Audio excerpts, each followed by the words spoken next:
What's going on, everybody? Mortem here, this time bringing you my review for Crimson Desert, a big game with, I would say, a fair few flaws, and yet, if you're willing to dig past some stuff, I do think there is a compelling experience under there. But first, as I'm sure many people clicking on this video have already noticed, I, A, may sound a little weird, sorry, under the weather, and B, this is not a review after 100%. That is for a variety of different reasons, which we are about to get into. That said, there was no review key for this particular game. That's why this is coming weeks after the game's initial release on March 19th. I did in fact pay for this one. Now, I do for sure plan to 100% this game. I've already spent a little over 140 hours with it, and I've made a lot of progress in that direction. Unfortunately, I have hit a bit of a wall in terms of the things the community has discovered, things I'm waiting on, just in terms of like guides and things to come out, and that, combined with the fact that the achievement list for this game is already more difficult than most, in the sense that a lot of it is very tedious, and it's also hidden behind a thing of collectibles. So most of the achievements for this game are for the in-game challenges. These challenges can all only really be accessed after you gather up about 140 collectibles to reveal them. Your progress is not retroactive, even if you have done that thing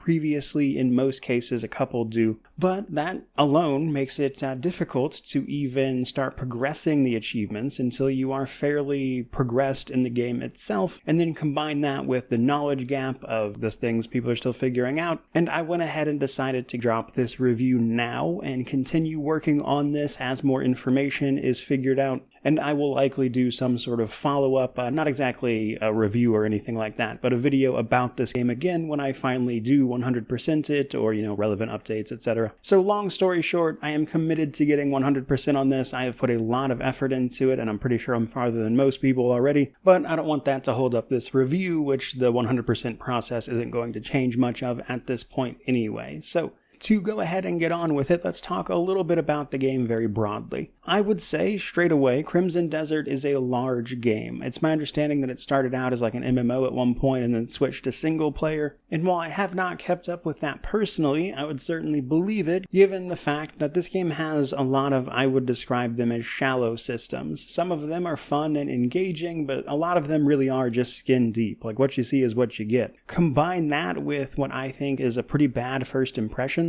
That is to say, it took, for me personally, about 30 hours for me to start having a good time with this game. Now, that is a little longer than what I have heard other people quote. Other people talk about like 10 to 20, and yet that is really not like an uncommon sentiment with this title. And that is, simply put, way too long. A little more so in my case, but even if it was less, it would still be a problem. I don't think it should take that long for a game to start getting enjoyable, and while I did find my fun with it, and we're gonna go and talk all about that, you add on top of that, things like a bad control system, a pretty weak story overall, and you've got a situation where I think there is a fun game buried underneath that stuff, but honestly, it takes way too long to get to that point, and whether or not you enjoy this game is likely going to come down to which side of that line you fall on. Are you okay with that or not? But let's talk a little bit about the rest of that experience over the course of this review. Kicking it off first with the technical state of the game. How was this game running? Well, to be honest, this game crashed on me a lot. Some of that was not the game's fault. Every once in a while, a game will just really not like a particular recording software, and that was the case with this game for me. And so, while it did crash a lot, some of those, not all of them, but some of them were just the nature of content creation and trying to record everything. However, regardless of that, it also crashed on me a fair bit in other respects, though I will say one of the patches they put out like a couple days back actually did help. It started crashing less, but it did still continue to crash after that as well. But there's also some other things I wanted to mention here even beyond that. Initially, the gliding of the game in particular, you get these like crow wing things you can glide around on, and when I first started playing the game on release, that didn't feel great because it consumed so much stamina so quickly that you could really not glide very far, even with a lot of stamina upgrades. They reduced how much stamina that stuff consumed and cost, and so gliding after the patch actually felt significantly better. And they also made some subtle tweaks to the general controls, which helped but didn't fix fix the core problem of the fact that the controls for this game are very clunky.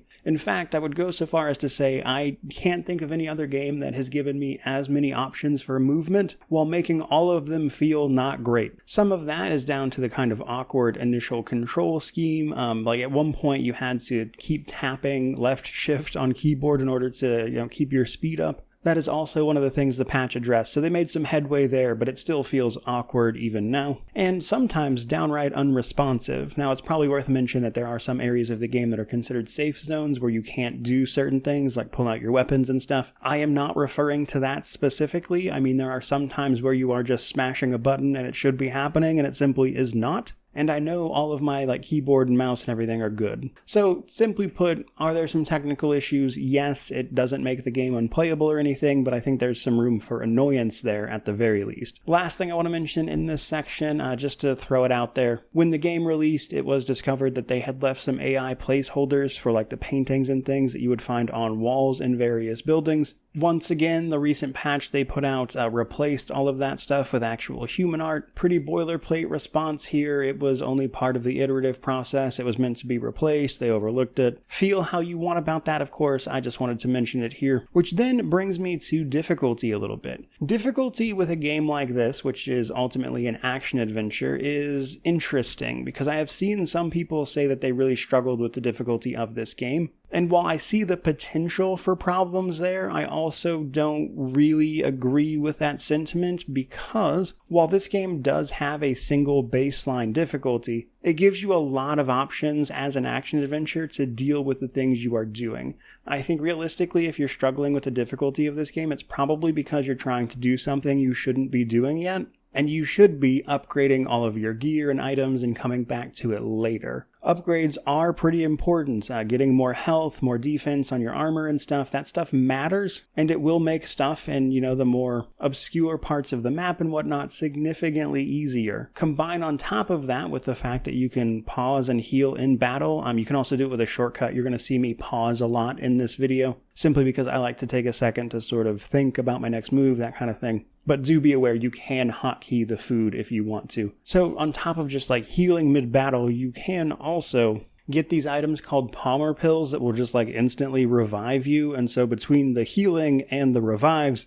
it is entirely possible to just death zerg a boss. So again, I personally wouldn't consider this a difficult game. However, there's some potential there and you really do need to upgrade your stuff if you're having trouble, and that can be a time-consuming endeavor due to the nature of the game. Which, speaking of, takes us to the story section of this one. Now, in total, beating the story alongside, doing side stuff along that path, the main story took me about 85 hours. It was not a short and sweet adventure, it was pretty long. Now, unfortunately, most of the story isn't great. It has its moments, there are parts of it that I really enjoyed, there are some really big battles and stuff back and forth, and so I am not saying it is all bad by any means. However, mostly that story can be pretty weak and disjointed. It likes to introduce characters and then immediately forget about them. And this is especially problematic towards the beginning, opening chapters, which is not where you want the story to be its weakest. So it starts out relatively strong. We're playing a character known as Cliff primarily. You'll get access to 2 other characters later, but Cliff is the sort of main character and the guy you have to run through the story with. Cliff is a member of the Greymane tribe, a tribe from an area of the world called Payloon, who is then attacked by a rival tribe called the Black Bears. They decimate the Greymanes, you barely survive, and that part's pretty good. Right after that, you spend a couple of disjointed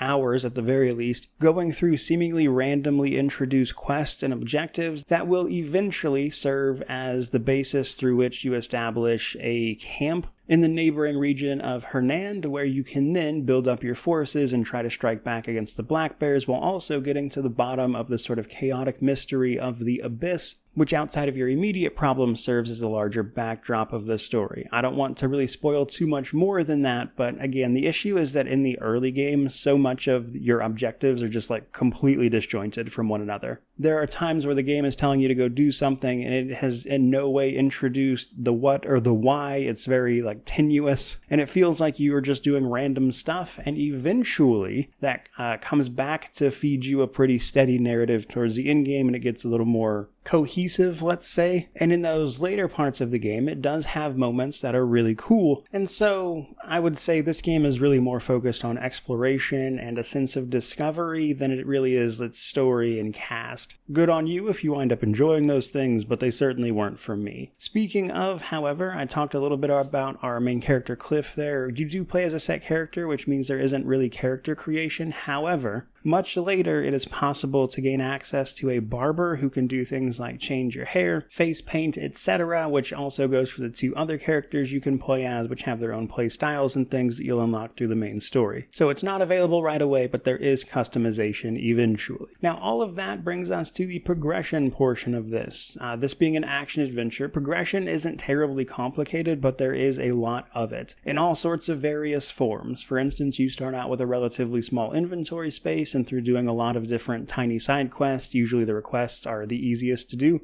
which are literally single objective little mini quests for townsfolk that then award you some inventory space, allows you to increase it and carry more items around, which will also increase your storage space and the like. So even little stuff like that is part of this. But primarily, progression comes down to artifacts. You're going to earn artifacts by either defeating enemies in combat, finding them, usually as quest rewards for defeating a boss, things like that, or unlocking them via the sealed artifacts, which are the collectible you need to track down in order to get the achievements for the challenges. Completing the challenge associated with each artifact unlocks it and then gives you that artifact as a reward. It's also possible to just find some of these out in the world as well, and you're going to use those artifacts to unlock your skills as well as increase your base stats, which are your health, your stamina, and your spirit. Spirit is needed to use a lot of your different abilities, and in particular your elemental attacks, which you'll unlock later by completing the Abyss challenges. The Abyss being a very puzzly part of the world that is floating up high in the sky, and completing those puzzles is important to the main story, at least in part, and then also you'll get rewards for doing so, usually in the form of artifacts and potentially abilities, because then there's the knowledge side of things. So Cliff is a bizarrely uninformed man when it comes to most everything in terms of items and the like, and so you often gain knowledge of things via an in-game system that upon picking things up, typically you will learn about them, which then adds them to your overall knowledge base, yes, and in some cases this applies to skills. If you see enemies use certain skills in combat, you can learn them that way. Then there's the really big one, your gear. So an interesting thing about this game is that it neither has, nor I would say really needs, a transmog system. This is because much of the base items you're using aren't super important in terms of stats. What you're going to do is wind up refining those either at a blacksmith through materials to improve their stats, and then also embed and socket what are called abyss gears into those items, which are where the more important effects come from.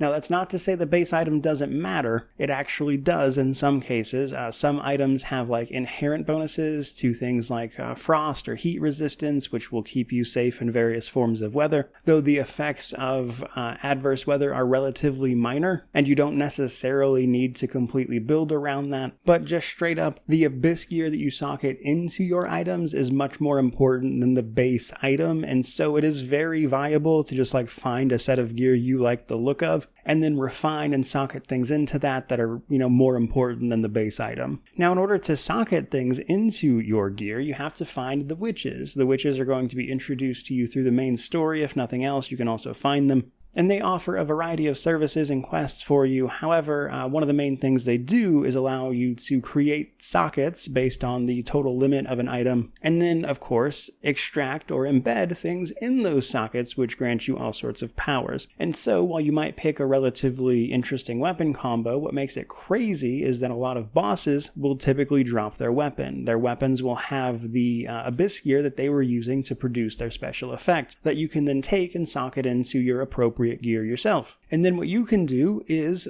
for the most part, pretty freely kind of swap that stuff in and out, including like base stat increases, to customize and do all sorts of fun stuff with those combinations. One of my personal favorites wound up being a combination of this crow ability and an ability called Shadow Claw, which means every time that I performed a heavy attack, which is kind of what I was leaning into anyway, sent out not only crows to attack enemies, but also several projectiles, meaning that if I just spammed heavy attacks, there would be stuff flying everywhere and it would just destroy enemies because it's all pretty high damage and it's happening really fast if you increase your attack speed. But that's really only one example of the fun ways you can combine stuff. And that's before you even start talking about playing with the other characters who have their own sorts of play styles and different bits of equipment. Now you do have to play Cliff mainly for the main story, but there are a mission for each one of the other characters where you are required to play as them. And your health, stamina, and spirit upgrades do transfer to the other characters as well, but the regular skills do not. Now there's also a lot of other different types of progression, but most of it's tied to either research or the game's story. Now there are various locations in the world that are able to perform research for you. You'll have to do a task for the research director there when you find them, but this will open up their research tree. This will usually give you access to the ability to either get passive bonuses to stuff or potentially craft useful equipment and things as a mission. However, this research is also how you are going to break the soft cap on your main upgrade, your health, stamina, and spirit, because that will initially stop you at a certain point until you get the research upgrades, at which point you can bring it up to its maximum. So if nothing else, research is important for that reason, but there's also a lot of other stuff you can get out of it as well, though some of it can certainly be a bit expensive. So simply put, there is a ton of progression, and the more you dig into the game, the more of that progression you can mess around with, and I do feel like it is one part of this game where all of the time investment really pays off. You do feel yourself getting stronger and, having more fun as that happens, or at least I did in my case. But all of that brings us to the gameplay and world section. Now this is tricky because there is just so much to, again, the exploration and sense of discovery here, that it's kind of hard to cover it all. And so if I miss something you feel like is important, feel free to shout it down below or whatever. But simply put, there's a lot of it here, and it's really where this game shines. I think one of the best things this game can do for you is that you'll be playing along, only to turn around and discover something you had spent,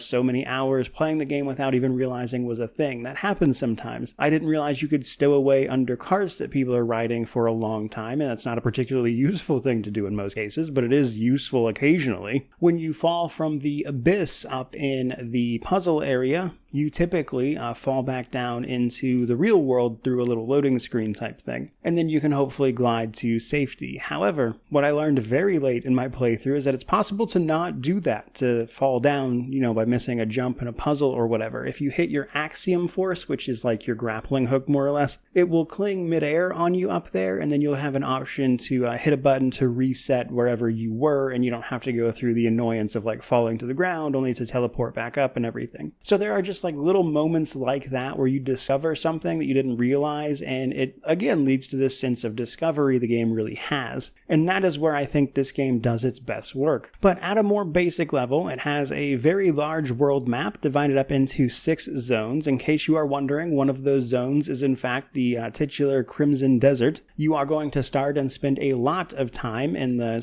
sort of regular foresty area of Hernand, which may well have you questioning why this game is called Crimson Desert, but eventually it makes more sense. You'll initially have to navigate that pretty slowly, typically on foot or horseback, until you start unlocking an Abyss Nexus or Abyss Crescents, both of which are places you can just fast travel to. And then on top of that, as you play, you'll also unlock various forms of movement. You get your horse pretty much straight out of the gate, but you can also unlock cloud carts. I had trouble using these personally, but they're basically a hot air balloon. Later on, you get a dragon. That dragon gets a little bit of progression on its own, where you can give it armor, which I thought was awesome. But some of this stuff and the map is kind of locked behind story progress. So for, I would say, pretty reasonable reasons, you are initially kind of locked into the Hernand area. Not literally, you can leave if you want, but it's difficult because initially 2 of the zones are in like the middle of hostile territory. Demensis is outright hostile to you until you reach a certain story point. Delegia has like a big war with robots going on. It makes it hard to navigate that place at first, but I gotta say, having played this game, I would recommend exploring first before you do too much, and this is if only to activate the bells. So there are 8 bells across the map, and ringing those bells will unfog the map for you so you can see a little better when you're traveling around. And to be honest with you, if I had to do this again, I would gather up all of the sealed artifacts immediately, and those guides have been made now, so that will be easier for people to do in the future, so you can get a jump on the challenges if that's what you want to do. But outside of that stuff is where it gets a lot. This game is like systems overload.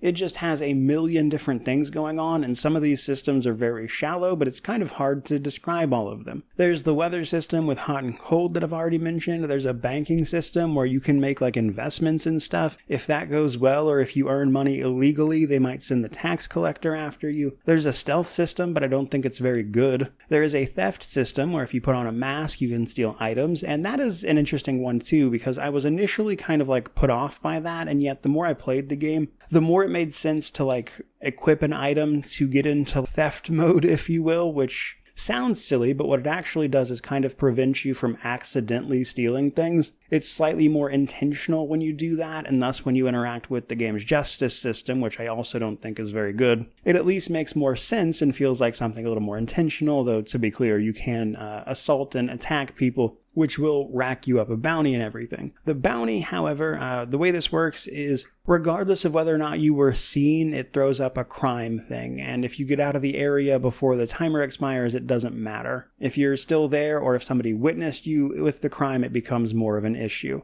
Now, the issue with this is that sometimes that system doesn't seem to work properly, and you just get arrested randomly via like a cutscene, even if nobody actually caught you, and it just doesn't feel good a lot of the time. Stealth is a bit of an odd system. It has its moments. There are certainly times where you can run around and assassinate people. That is a system at play here, and yet a lot of times enemies are so numerous that doesn't feel good to use, because once you attack someone or anything like that, you're pretty much going to be spotted like immediately. And then it just turns into the brawl that it would have been if you just walked up and started it out that way. And so as a result, stealth feels incredibly situational. There weren't a lot of times where I felt that was useful. But it's there. It's a system you can participate in. You can also catch other criminals and turn them in for their bounties if you want. There's multiple crafting systems via things like cooking or smithing, that kind of thing. If you bring blueprints and the appropriate items to the appropriate crafting station, you can craft things. There's a special type of crafting called cuckoo crafting, I believe it is. They'll initially send you here as part of the main story, where you'll unlock a pot that can seal and release things, which is useful for some of the puzzles. That same crafting area can then also upgrade and change the aspects of various special weapons you can craft or find, so you can get all sorts of special stuff via that. There's an entire system of mounts that was expanded with the recent patch. There are 3 legendary horses you can find and tame. Those horses can be outfitted with equipment. It's possible to earn the trust of animals and turn them into pets you can have follow you around. You can buy cosmetic items to put on those pets. There's a fishing system. You can also skip the fishing in a way if you want, because the fish you are fishing for do physically exist, meaning that if instead of fishing you just go swim out and catch them, that's also viable, and what I did for the most part, especially when it comes to catching the legendary fish. It's also possible to find like back alley vendors which will sell you sketchy goods like a mask you can then go steal stuff with. There are also fences of various sorts, that is to say people you can sell stolen livestock to, or, say you steal a wagon, there's a fence you can go sell that to. As you start completing various side quests and things, you'll earn a contribution score for the area you are currently in. Each area has a contribution merchant that you can then buy special items with from that contribution currency. These are usually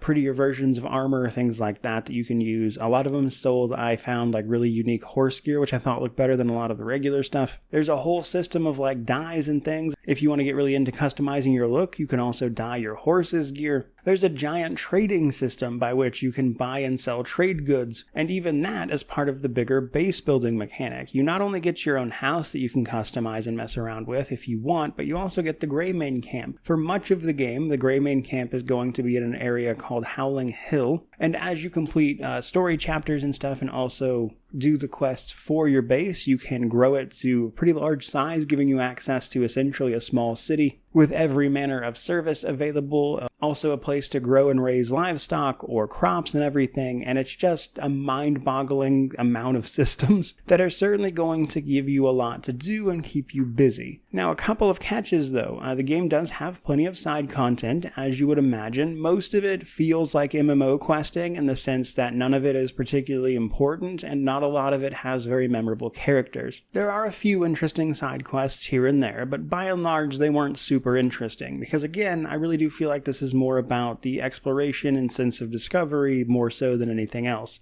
But just to give an example, like there was a relatively early side quest you can go on where you save this town from like pirates who have invaded, and there's part of that quest chain where you have to like sail out via this little rowboat to their ship and destroy them, and there's like sea mines and stuff, and that felt really unique. The game doesn't have a lot of that type of stuff, and so that one stood out to me in particular, but there are occasionally other quests like that, or like the one where you get a mech as part of the main story, and then there's a bunch of like upgrades you can get for the mech, and it's all pretty wild. And the crazy thing is, I must say that going into this, I was a little apprehensive that this entire game world and everything might feel like just a mishmash of different systems because of how different everything you're shown is. And I would say, somewhat surprisingly, the game world felt a little more cohesive than I was expecting it to, even if it does lack a certain depth of like character that I was hoping it would have. It has all of these systems, but because the vast majority of the like NPCs and stuff you will find aren't on a particularly complicated schedule, vendors always stay where they are. A couple people will move around here and there based on the time of day, that kind of thing, but that doesn't happen like super often. And so in a kind of strange way, the game world itself felt like a more cohesive place full of all these systems than I was expecting, and yet at the same time, a lot of these systems are incredibly surface level. Like the stealth system doesn't feel good. The bounty system doesn't really feel good. And yet at the same time, running into tiny little details, significantly into a playthrough and suddenly realizing that thing was possible is kind of a rewarding experience. And because there is so much to do and so much to see, how much fun you get out of this is in some ways kind of up to you, really. And oddly enough, that is exactly the way I feel about the game's combat system as well, which is what we're going to transition to now. So combat for this game is, I think, most easily divided up into two different sides of it: regular enemies and then boss fights. This is because regular fights tend to come down to sheer enemy numbers, whereas boss fights tend to have more like set mechanics and routines that they follow. And of course, they function a bit differently based on what the boss is doing and what they are good at. Now, regular enemies come in, regular type or elite types. The elite types are usually bigger and stronger, of course, but generally, these fights are more about overwhelming you through sheer numbers than any other type of challenge, really. And you're going to massacre these guys in great numbers, typically in order to clear out bases and stuff. Enemy factions can and will, on occasion, take over various places. You can go fight them and clear them out by killing enough of them to get them to leave. They will sort of just endlessly respawn until you do that. And so it kind of comes down to how effectively can you deal with those large numbers of enemies. Once you start getting some skill upgrades, this system has pretty much all the things you would expect: dodges, blocks, parries, etc. The other two playable characters beyond Cliff have their own playstyles. Unka focuses on two-handed weapons and a cannon. The woman, whose name I am struggling to pronounce, to be honest, utilizes like guns and rapiers, and she has like this ranged heavy attack that she can do, which I thought was fun. But all of those things are relatively simple if you've played any sort of action-adventure type of game before. What makes it interesting, and what I think is sort of choose your own level of fun approach to combat, is to find the interesting combinations of abyss gears that I mentioned earlier in progression, and find ways to string those together in really fun ways and do interesting things with them alongside utilizing the systems you have available to you to approach combat systems in like a fun, different kind of way, and hopefully in a way that speaks to you personally. As you're doing that, remember, you can eat food pretty freely mid-battle. You eventually get access to abilities via your, I think it's called like the Axiom arm or something like that, that is more or less a grappling hook, which is what I was thinking of it as and why I didn't really remember the name of it. But you can unlock abilities for that allow you to like swing up and move and jump around to it while in the air. You can make use of various forms of what the game calls force palm, which allows you to push and move enemies around. or simply gain height, through which you can then, of course, use like aerial approaches to combat. There are ranged options, and all told, again, I would say combat is fun for what this type of game is, and how much you enjoy it is going to come down to how much you can be bothered to upgrade your abilities and stuff, alongside whether or not you can find interesting ways to utilize all that in a way that speaks to you. However, the other thing I want to mention is the elemental stuff. So through clearing out the Abyss, you'll eventually gain access to elemental powers, more or less, that you can activate and then replace your sort of baseline forced nature ability. Once you unlock these, basically what you'll be able to do is pick an element for your attacks and stuff to potentially be imbued by, and then with some skill unlocks, you can charge up your attacks with an elemental effect as well. This is useful in certain situations, of course, to mess around with like resistances and occasionally apply status effects and things like that. Combine everything I've just mentioned there with, fighting like an animal and potentially taking temporary control over some mounts and things, utilizing environmental stuff like destructible environments, or utilizing a cannon or the seemingly ever-present explosive barrels. You can find that type of stuff, and there's fun to be had with combat, but I could definitely see people being on either side of the fence here. But for me, it's just another area of the game where the more I played, the more that system opened up and the more fun it became. That does finally bring us to our Steam Deck section before we move to wrap this up. Steam Deck support for this is pretty basic. I would simply say don't. It is officially unsupported. I could not get it to run at all, personally. I have seen some people who were able to get it to run, but even then it was running very, very poorly, and I couldn't get it to run at all. This is not a game I would expect to be able to play there, just so you are aware. But that does bring us to our positives and negatives. So, on the positive side of things, I think what Crimson Desert has going for it the most is its exploration and its sense of discovery, like stumbling upon these systems or places and just interesting things to interact with and mess around with that are the most compelling part of the experience. As a result, all the little discoveries that you make along the way just feel like this really sort of almost whimsical at times feeling. And that, combined with a pretty rewarding sense of progression, is where, again, I think this game shines the most. And I think there's a compelling experience there with those things. And yet, there are plenty of negatives at the same time. In particular, I think the story is pretty weak. Most of it's just not very good. It has its moments. I liked some of it, but by and large, not really. I think it takes entirely too long for this game to get going, and to the point where it's a problem. For me, that seemed to be a little longer than most, but even if you take other people's interpretation of that number of being like 10 to 20 hours, that is too long. You've lost a lot of people by then. In my case, if I had just stopped after, like 30 hours, I would have left this game with a pretty bad impression because I hadn't got to the part where it got fun for me. And 30 hours is a long time for someone to have to play a game to start feeling like they are enjoying it. And honestly, I think that is just one of the ways in which Crimson Desert does not feel like a game that is particularly respectful of your time. There is so much of this game that seems to be deliberately drawn out, I guess you could say. There are like timers and stuff in game that you have to wait for, and while you can sleep to advance some of that stuff, only to a point. Like, it won't let you just sleep over and over again to advance time. And there's a lot of like little systems where you have to like wait and see what happens, and just kind of wait for stuff to roll over, and there's other things to do in the meantime, but it just becomes like this really big cycle of waiting and going to do other stuff rather than the thing you want to do. And again, it's just not a game that feels super respectful of your time a lot of the time.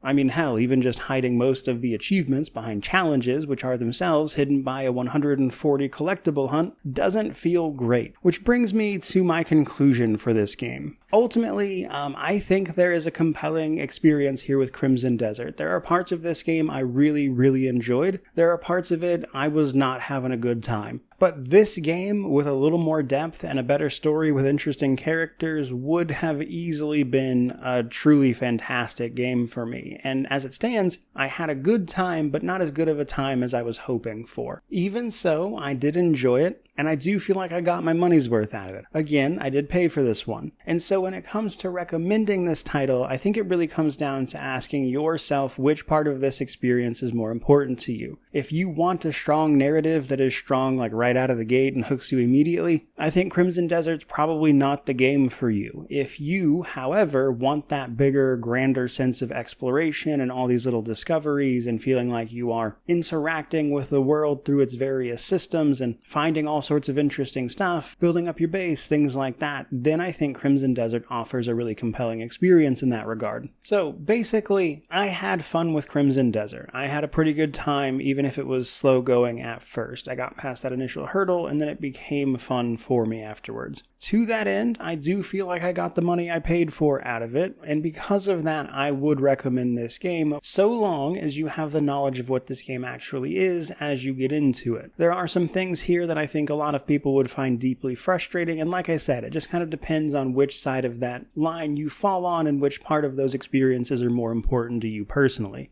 And that is where we are going to start wrapping this up. Again, just as a heads up, I do plan on playing more of this. As more information is puzzled out, I'm going to jump back into it and continue working on these challenges and achievements I am missing. And my hope is to kind of double back over however long that winds up taking and eventually make a video talking about that whole process individually. But that's really not going to change the nature of this review. But hopefully you enjoyed all of this. If you did, by all means, like, comment, subscribe, all the YouTube jazz. Let me know how you feel about this one down in the comment section below. Plenty of people have been playing it, of course, and I'm curious to see what you guys think. But regardless of any of that, truly, just thank you so much for watching. I really do appreciate it. May you wander in wisdom and have an amazing day.